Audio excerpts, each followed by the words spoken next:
Hello guys, പുതിയൊരു video. ഇന്നത്തെ നമ്മുടെ വീഡിയോ എന്ന് വെച്ചാൽ ഗൈസ്, കേരള ബ്ലാസ്റ്റേഴ്സ് ഇപ്പം 4 മത്സരം അടുപ്പിച്ച് തോറ്റിട്ടുണ്ട്.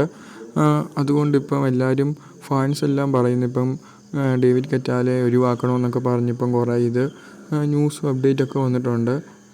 ഡേവിഡ് കറ്റാലെ ഒഴിവാക്കണമെന്ന് പറഞ്ഞ് എന്നിട്ട് എല്ലാവരും പറയുന്നത് ഇവാൻ ആശാനെ തിരിച്ചു കൊണ്ടുവരണമെന്നാണ് ഗൈസ്. കാരണം ഏത് പ്രതിസന്ധി വന്നാലും പിടിച്ചു നീക്കാൻ ടീമിനെ കെൽപ്പുള്ള ഒരു താരം കൂടാണ് ഇവാൻ എന്ന് പറയുന്നൊരു കോച്ച്.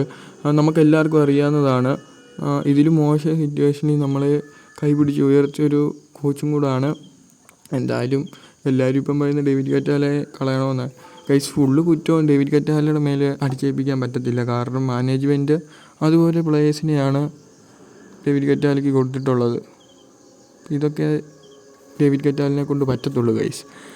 പിന്നെ വേണേൽ നമുക്ക് ഇവാനെ തിരിച്ചു കൊണ്ടുവരാം. പുള്ളി ഇപ്പോഴും ഒരു ടീമിനെ പരിശീലിപ്പിച്ചിരുന്നൊന്നുമില്ല. ഇന്ത്യൻ ISL നിന്ന് തന്നെ കുറേ ടീമിൻ്റെ ഓഫറൊക്കെ വന്നിട്ടുള്ളത്. പക്ഷേ പുള്ളി ഇവാൻ ഒന്നും സ്വീകരിച്ചിട്ടൊന്നുമില്ലായിരുന്നു. എന്തായാലും കേരള ബ്ലാസ്റ്റേഴ്സിനോടുള്ള സ്നേഹം കൊണ്ട് മാത്രമാണ്. മുംബൈ സിറ്റി എല്ലാം ഓഫർ കൊടുത്താണ് ഇവാന്. ഗൈസ്, ഇനി എന്തായാലും ഈസ്റ്റ് ബംഗാളുമായിട്ടാണ് അടുത്ത കളി. അതിലും ജയിക്കും നമുക്കൊന്ന് പ്രതീക്ഷിക്കാം. അപ്പം നിങ്ങളുടെ അഭിപ്രായം എന്തായാലും ഒന്ന് താഴെ കമൻറ്റ് ചെയ്യണേ. ഡേവിഡ് കറ്റാലെ കളയണോ അല്ലെ ഇവാൻ ആശാൻ തിരിച്ചു വരണോ?